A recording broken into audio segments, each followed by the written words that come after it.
कुछ ऐसे महापुरुष होते हैं ना कि उनकी किसी भी कृति की तरफ हमारी दृष्टि जाएगी तो सब तरफ हमारी गर्दन झुक जाएगी, नमन करने को ही मन करेगा, क्योंकि सब तरफ उनमें इतने विराट गुण होते हैं, उनके जीवन में वो नमनीय होते हैं। तो उन नमन करने योग्य में भी सब तरफ से जिसको नमन किया जा सकता है, इतना जो विशाल है, इतना जो अद्वितीय है, ऐसा तो ईश्वर ही है। और उन रूपों में भी ईश्वर ही है जिनको हम नमनीय कहते हैं, जो नमन करने योग्य हैं, उनमें भी ईश्वर ही है, वो भी ईश्वर की ही विभूति है। तो जिधर भी देख रहा हूं सब तरफ आप ही आप दिखाई दे रहे हैं, और आपके उस दिव्य रूप को देख करके मुझे प्रणाम करने का मन कर रहा है। अनंत वीर्य, हे अनंत वीर्य, अनंत वीर्य मतलब शक्ति, अनंत शक्ति वाले, अनंत शक्तिवान, आपकी शक्तियों का कोई अनंत नहीं है।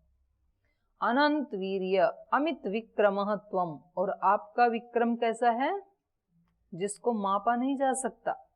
अमित अतुल विक्रम है आपका, पराक्रम है आपका। पराक्रम कैसा है जिसके साथ तुलना नहीं की जा सकती। जैसे मान लो किसी मनुष्य में बहुत पराक्रम हो तो उसकी तुलना किससे कर देते हैं, फिर ये पुरुष कैसा है, शेर है, ऐसे बोलते हैं ना, सिंह पुरुषः, शेर जैसा पराक्रम है। पुरुष क्या है, सिंह पुरुष है ये। तो वहां तो तुलना की जा सकती है, लेकिन ईश्वर की किसी से तुलना की नहीं जा सकती, क्योंकि ईश्वर के समान बल भी नहीं है किसी का, ज्यादा तो होने की कोई संभावना ही नहीं है। इसलिए यहां पर कहा अमित विक्रमः त्वम्, आप कैसे हैं, अमित, अतुल्य, अतुल्य विक्रम वाले हैं, पराक्रम वाले हैं। सर्वम समाप्नोसी, और आप सब कुछ को व्याप्त किए हुए हैं। समाप्नोशी मतलब व्याप्त किए हैं, सब जगह आप ही व्याप्त हैं, इसलिए सब पदार्थों को आपने व्याप्त कर रखा है।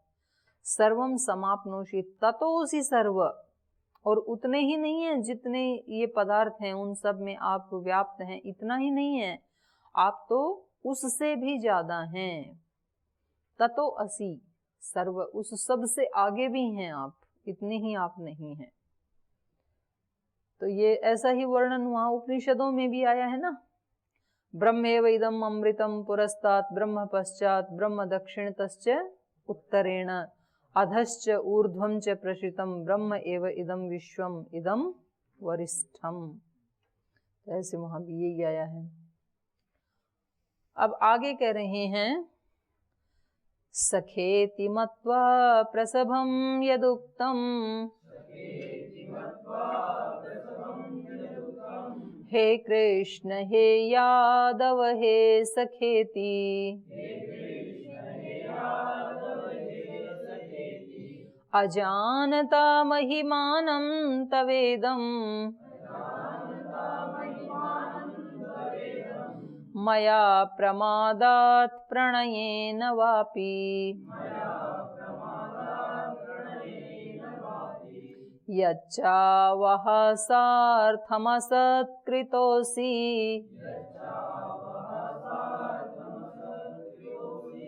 विहारशय्यासनभोजनेषु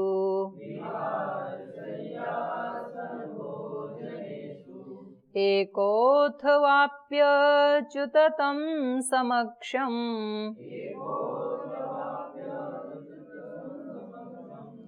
तत्क्षामये त्वामहमप्रमेयम्।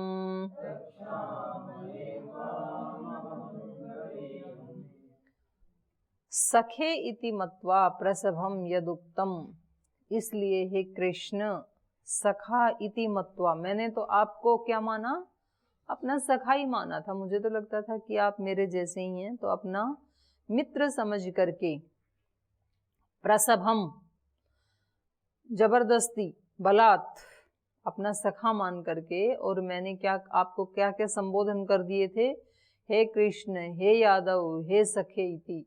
मैं तो ऐसे ही नाम लेके बुलाता था, क्योंकि आप तो मेरे को अपने मित्र जैसे लगते थे, मुझे नहीं पता था आप इतने महिमाशाली हैं। हे कृष्ण, हे यादव, क्योंकि ये कब करता है व्यक्ति? अजानता महिमानम तवेदम, आपकी इस महिमा को न जानते हुए, मया प्रमादात, और ये मैंने जो किया ये मेरे प्रमाद के कारण, और प्रणयेन वापी, और प्रीति के कारण। व्यक्ति किसी दूसरे का अवमूल्यन 3 कारणों से करता है, ऐसा इस श्लोक में बताया।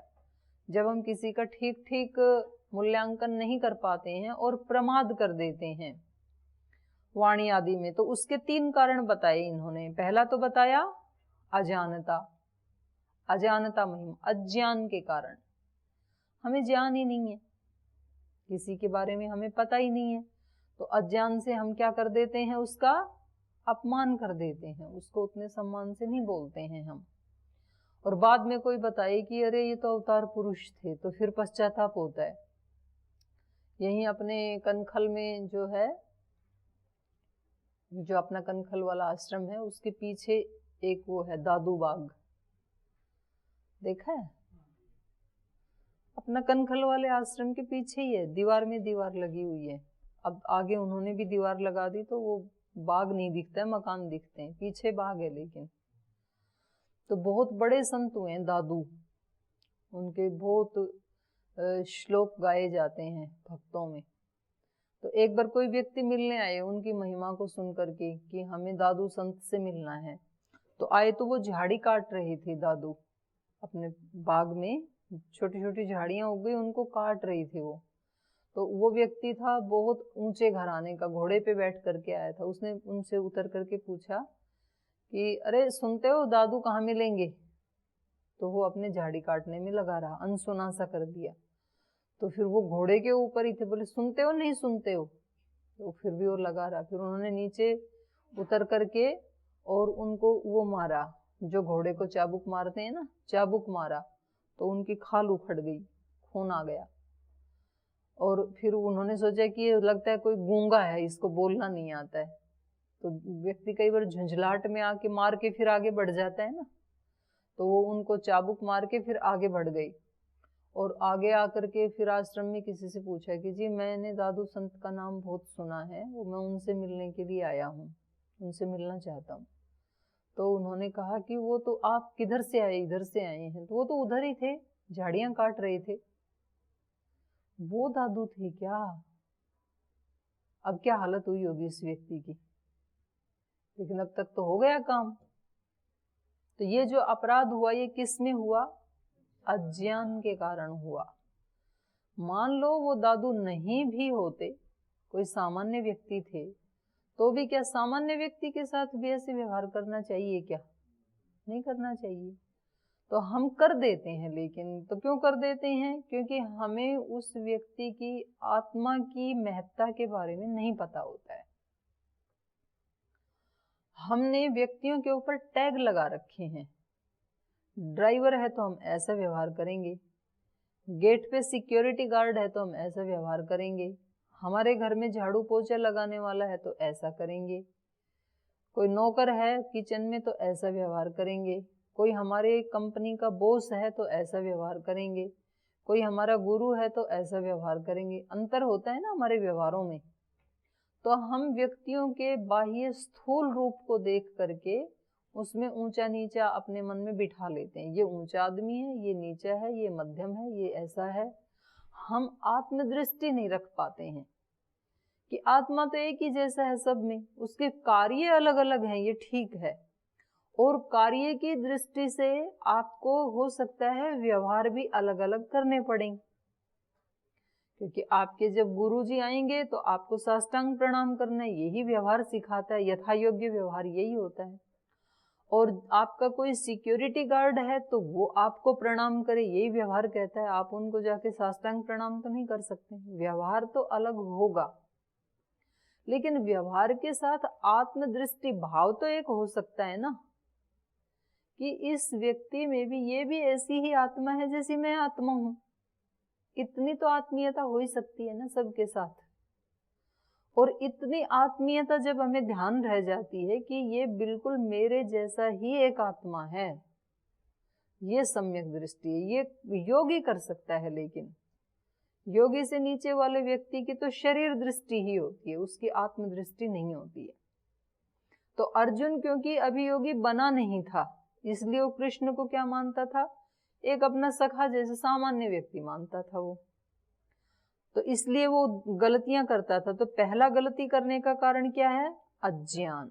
अज्ञान के कारण हम कर देते हैं, क्योंकि हमें ये ज्ञान ही नहीं है कि इस शरीर जो दिखाई देने वाला जो शरीर है, इसके अंदर न दिखने वाला एक जो है वो पता नहीं कितना महान हो।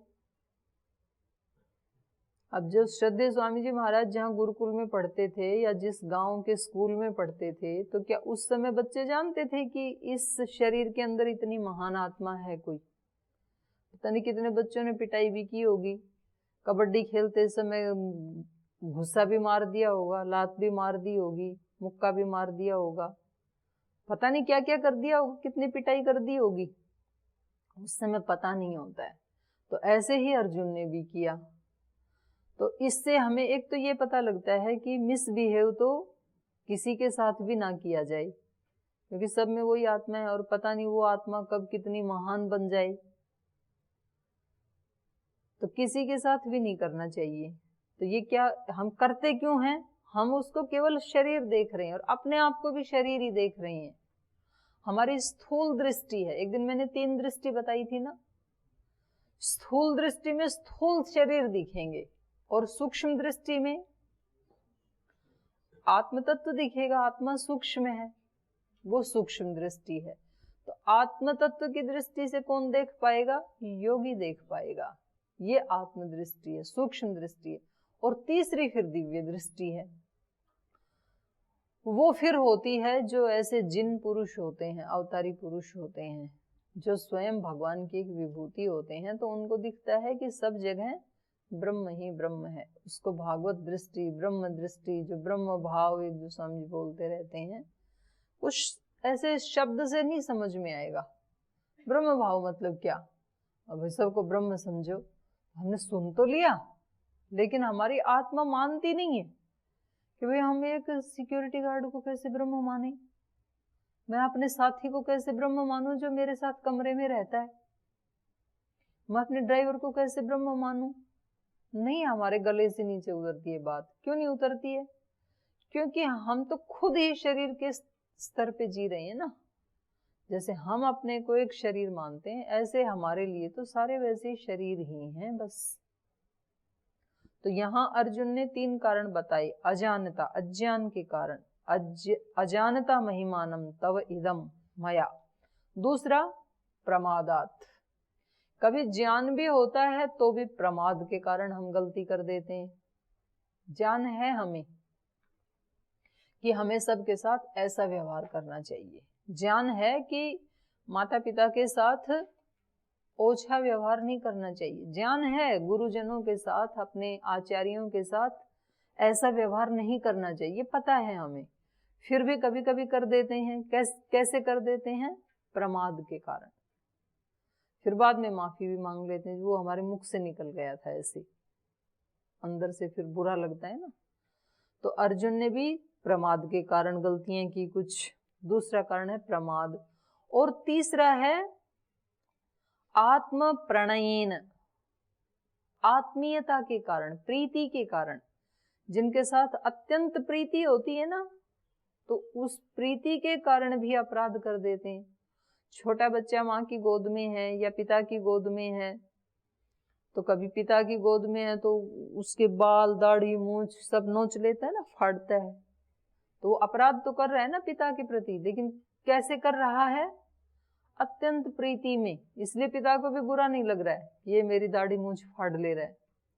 कभी माँ के गोद में होता है तो कभी उसकी आंख में उंगली डालता है, कभी उसके गले में जो चेन पहनी है उसको पकड़ लेता है, कभी उसके बाल पकड़ के ऐसे खींच लेता है, छोटा बच्चा बिल्कुल। लेकिन तो भी माँ को बुरा नहीं लगता है, क्योंकि वो क्यों करता है बच्चा, प्रीति के कारण। उसको लगता है कि माँ तो मेरी है, और क्या पता वो माँ कितनी बड़ी विदुषी हो, क्या पता कितनी बड़ी योगिनी हो, क्या पता कितनी बड़ी पोस्ट के ऊपर हो, बच्चे को क्या पता। बच्चे की तो अत्यंत प्रीति है, उसको अपनी माँ लगती है वो। कभी लात भी मार देता है, कभी मलमूत्र भी कर देता है। तो ऐसे बड़े में भी, वो तो छोटा बच्चा है चलो, और जब बड़े हो जाते हैं हम और कोई महान आत्मा आपके साथ आपके कमरे में रह रही है, तो फिर इन्होंने बताया ना अगले श्लोक में कहाँ कहाँ हम कर देते हैं ये।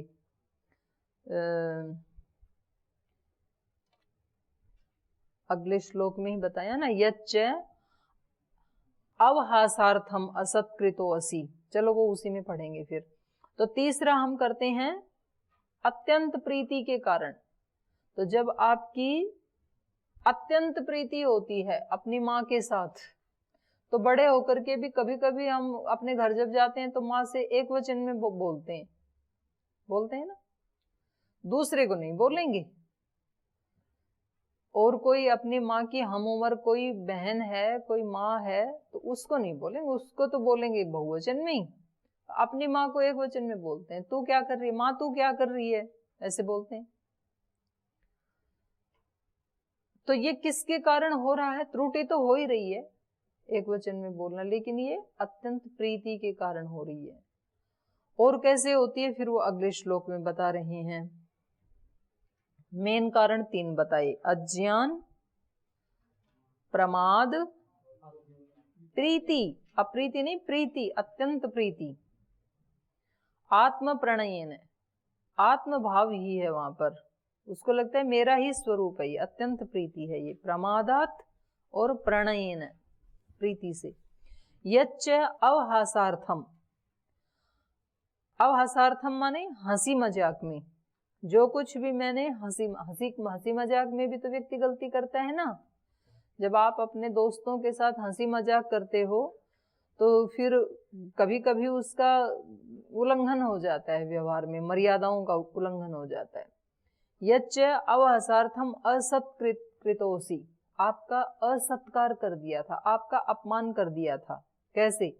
विहार, घूमते हुए, जैसे घूम रहे हैं साथी, तो कभी हंसी मजाक में बोलते हैं हाँ भाई तो बहुत बड़ा, आजकल बड़ा आदमी बन गया। अगर मान लो किसी ने एमए कर लिया, आचार्य बन गया, हाँ जी आचार्य जी, तो ये आचार्य तो कह रहे हैं, वास्तव में श्रद्धा नहीं है, मजाक के कारण उसको बोल रहे हैं। और कभी शैया, मान लो बैठे हैं शैया पे, बेड पे, पलंग पे, तख्त पे बैठे हैं, बोल तो पूरे के ऊपर तूने कब्जा कर लिया, थोड़ा उधर तो हो, मेरे को भी तो बैठने दे। ऐसे बोल देते हैं अपने दोस्त को कि पूरी शैया पे तेरा ही कब्जा रहेगा क्या, तो थोड़ा सा उधर हो।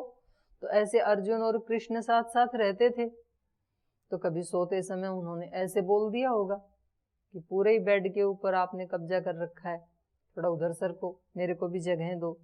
और आसन, बैठते समय, ये तो सोते समय था, बैठते समय भी कि हमेशा आप आगे बैठोगे क्या, हमेशा आप ही एक सीट पे अकेले बैठोगे, कहीं जा रहे हो गाड़ी में, थोड़ा उधर भी सरक जाओ। तो ऐसे करते हैं हम विहार करते समय, सोते समय शैया, आसन, बैठते समय किसी आसन में बैठे उस समय, और भोजनेशु, साथ साथ जब भोजन कर रहे होते हैं, कितना खाओगे, आज तो पूरा राशन ले लिया थाली भर के, आज तो बड़े नखरे कर रहे हो खाने में, कुछ ना कुछ तो कर देते हैं ना टिप्पणी, जो आपने साथ वाले होते हैं उनके साथ।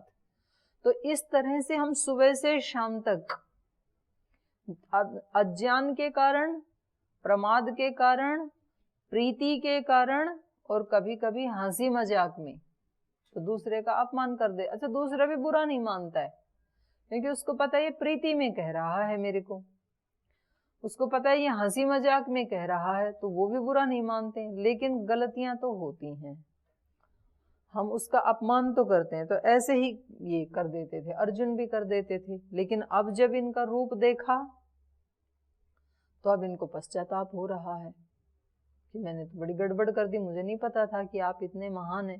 सुदामा ने भी तो ऐसे ही किया, पहले तो बचपन में उसके चने चुरा चुरा के खा लिए, तो फिर वो उसको भला बुरा कहता था।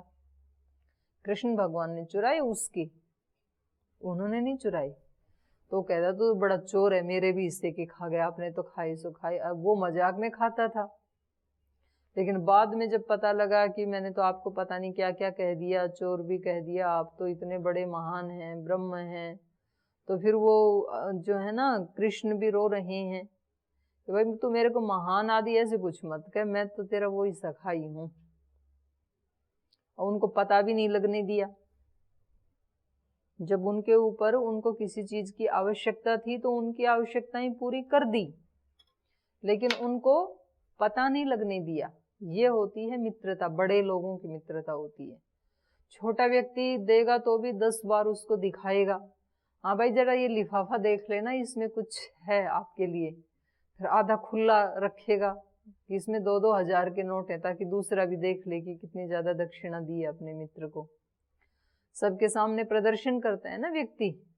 और गाड़ी में बैठते समय एक बार और याद दिलाएगा, अच्छा वो बैग में मैंने वो रखा है, जरा वो देख लियो एक बार, ताकि 4 जने और सुन लें। और सुदामा इतनी मुश्किल से तो गया, क्योंकि भाई साथ पढ़ते थे तो एक स्वाभिमान भी था ना। तो एक बार जो किसी के प्रति भाव बैठ गया तो उसको निकालना बड़ा मुश्किल होता है। फिर पत्नी ने तो कहा कि वो ब्रह्म हैं, वो राजा हैं, आप जाओ उनके पास, आपके इतने ऊंचे दोस्त होते हुए आप इतने दुखी क्यों हो रहे हैं, क्यों ऐसे जीवन व्यतीत कर रहे हैं? मैं नहीं जाऊंगा उनके पास, ये तो मेरा दोस्त है। ये तो अपने बराबर ही समझ रहे हैं ना। अभी भी उसको बड़ा जोर पड़ता है किसी को फिर स्वीकार करने में। फिर भी उसने धक्के मार मार के निकाला, जाओ बच्चे मेरे परेशान हो रहे हैं, आप जाते नहीं हो, कुछ कमाते नहीं हो। तो चला तो गया, फिर भी कुछ मांग नहीं रहा है, बता नहीं रहा है कि किस कारण से आया हूं। और वो पूछ रहे हैं कि कुछ तो लाया होगा मेरे लिए खाने के लिए, इतने दिन में आया है। तो इसको और ज्यादा गुस्सा रहा है कि हद हो गई।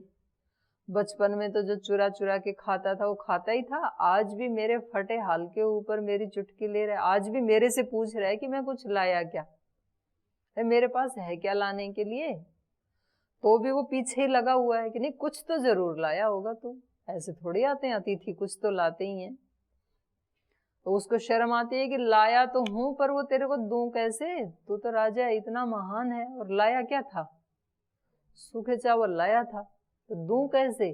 पहले तो चने चबा लिया करता, अब थोड़ी चावल चबाएगा तो इतना बड़ा आदमी बन गया।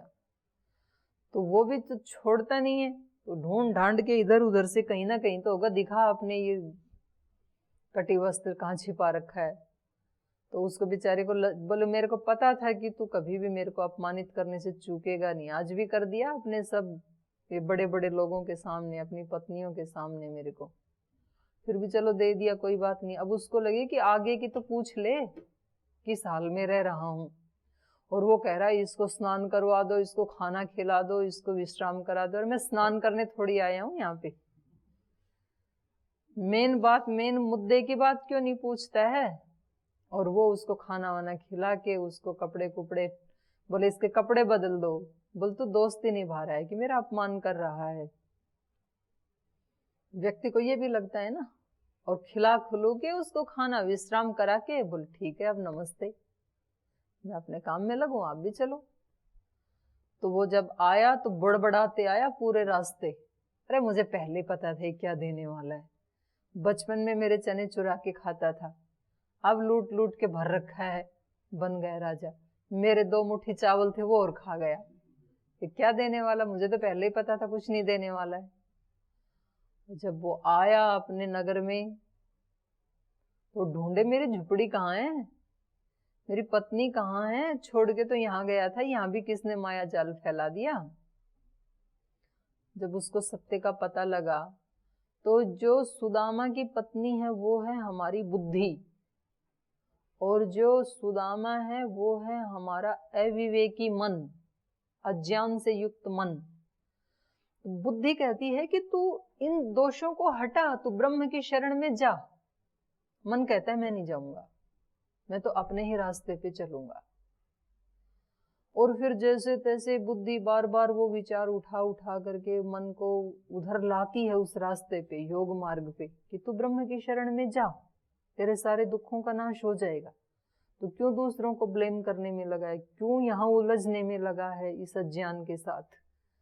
तू सदा सदा के लिए समाधान करने की कोई युक्ति ढूंढना, छोटे मोटे समाधान कितने जन्मों में कर लिए, हमें लगता है कि इस व्यक्ति ने मेरा अपमान किया तो एक बार सॉरी तो बोले कम से कम मेरे को, तब मेरे को शांति मिले। वो सॉरी बोल भी देगा तो भी अगली बार फिर वही होगा। तो कितनी बार सॉरी बुलवाओगे किसी से, और किस किस से बुलवाओगे? और ये भी होगा कि कभी कोई दूसरा नहीं भी बोलेगा, तब आपका क्या हाल बनेगा? तो इससे अच्छा है कि बार समाधान कर लो ना, कि को किसी से सॉरी बुलवाने की जरूरत ही नहीं। जो कर रहा है वो उसका अपना कर्माशय बना रहा है, मेरा अपना है। उसके करने से मेरे को कितना दुखी होना है ये मेरे ऊपर, मेरे हाथ में है। उधर पुरुषार्थ करो। उससे सॉरी बुलवाने वाले में भी पुरुषार्थ तो करना पड़ ही रहा है, लेकिन वो शक्ति का यूज नहीं, मिस यूज हो रहा है। उससे रिजल्ट आएगा लेकिन टेम्परेरी आएगा, शाश्वत नहीं आएगा। तो हमारी बुद्धि कहती है कि इधर कर पुरुषार्थ, तो इस मार्ग में कर, इनको सदा सदा के लिए ही सुलझाने का कोई उपाय ढूंढ, इन सारे दुखों को जो सदा के लिए सुलझ जाए। थोड़ा कठिन जरूर है रास्ता, तंग जरूर है, मतलब इतनी खड़ी चढ़ाई है कि वहां तपोवन में गए हैं कभी आप? तपोवन नहीं गए हैं, मैं गई हूं। तो ऐसे बर्फ की पहाड़ी है बिल्कुल ऐसी खड़ी, और उसमें पैर रखने को भी जगह नहीं है। बर्फ तो ऐसे फैली हुई, ऐसे है मतलब पिघली हुई, तो पत्थर वत्थर हो तो पैर रख ले। तो उसमें एक वो लकड़ी साथ लेके जाते हैं फिर, जिसमें नीचे कुस्सा सा होता है ना, तो उससे ऐसे ऐसे हटा के थोड़ी बर्फ, और आपका आधा पंजा पंजा वहां टिका सकते हैं आप, पूरा पैर नहीं टिकेगा। और फिर ऐसे चढ़ा जाता है, और उसको गड़ा के बर्फ में डंडे को, तब ऐसे चढ़ा जाता है। और बाई चांस पैर फिसल गया तो फिर नीचे मिलोगे गंगा में, गहरी घाटी में। और गंगा का प्रवाह नीचे इतना तेज है कि आप गिर गए यदि, तो 2 सेकंड में तो आप 2 किलोमीटर में मिलोगे, और कोई निकाल नहीं सकता है, फिर हड्डी पसली नहीं मिलने की। बहुत ज्यादा फ्लो है उसका। तो कठिन तो है ये, ऐसा ही है ये रास्ता जीवन का भी, अध्यात्म का भी। लेकिन तो भी लोग चढ़ते ही हैं वहां पे। तो एक भी चढ़ा है तो हम भी चढ़ेंगे, और हमारे सामने वहां तो ऑप्शन है, हम चढ़ें कि ना चढ़ें। जीवन में ऑप्शन नहीं है। जीवन में तो कभी ना कभी उन चीजों को फेस करना ही पड़ेगा, यही एक अंतिम उपाय है। तो फिर आज से कर लेते हैं। कठिन रास्ते पे चलते चलते मर भी गए तो कम से कम 2 स्टेप चढ़े थे ना, उतनी दूरी तो तय कर ली सदा के लिए हमने। अगले जन्म में करेंगे। तो ये जो बुड़बुड़ाता है ना, ये हमारा अज्ञानी मन है। हम एक बार जब ईश्वर की शरण में आते हैं तो ईश्वर हमें अपना लेते हैं, और हमारे कल्याण उसी समय से शुरू हो जाता है, हमारा भला शुरू हो जाता है। पर हमें नहीं दिखता है। हमें लगता है मैं जितनी उपासना करता हूँ उल्टा ही हो रहा है, ये कुछ ब्रह्म ब्रह्म नहीं है। फिर ऐसे लगता है जैसे सुदामा बुड़बुड़ा रहा था ना, ये कृष्ण को मैं जानता हूँ, ये कुछ नहीं करने वाला है। तो जब उसके घर की तरफ चला था तभी वहां अभियान शुरू हो गया था मकान बनाने का। जिस समय तू कृष्ण की तरफ मुख किया ना, उसी समय तेरे कल्याण के लिए अभियान छेड़ दिया गया, वहीं से हो गया शुरू। तू वापस आएगा तब तक तो तुझे सब कुछ चेंज मिलेगा, लेकिन तू विश्वास तो कर। तो यहां अर्जुन की ऐसी ही हालत हो रही है। जब उसको पता लगा जाकर के, तो फिर वो क्षमा मांग रहा है कि मुझे नहीं पता था, इतना चुपचाप तू सब कर देगा, मुझे पता भी नहीं लगने देगा। तो ऐसे अर्जुन को लग रहा है कि पता नहीं, मैंने तो मजाक मजाक में आपका कितनी बार अपमान किया। असत कृतोसी एको अथवा अपि अच्युत, एक बार नहीं कई कई बार मैंने तो आपके साथ ऐसे प्रमाद किया। तत् समक्षम तत्क्षामये, तो उनके समक्ष हे अच्युत, कृष्ण, कृष्ण के लिए संबोधन है, तत्क्षामये, उसके लिए मैं क्षमा मांगता हूं, मुझे क्षमा कर दीजिए। क्षामये, क्षामयावहे, क्षामयामहे, उत्तम पुरुष का एक वचन है। त्वाम अहम अप्रमेयम, अप्रमेय, अचिंत्य, उस तुझसे मैं क्षामये, क्षमा मांगता हूं, आप मुझे माफ कर दीजिए। तो इसको शेष पाठ को कल पढ़ेंगे। आज यही कक्षा को विराम देते हैं।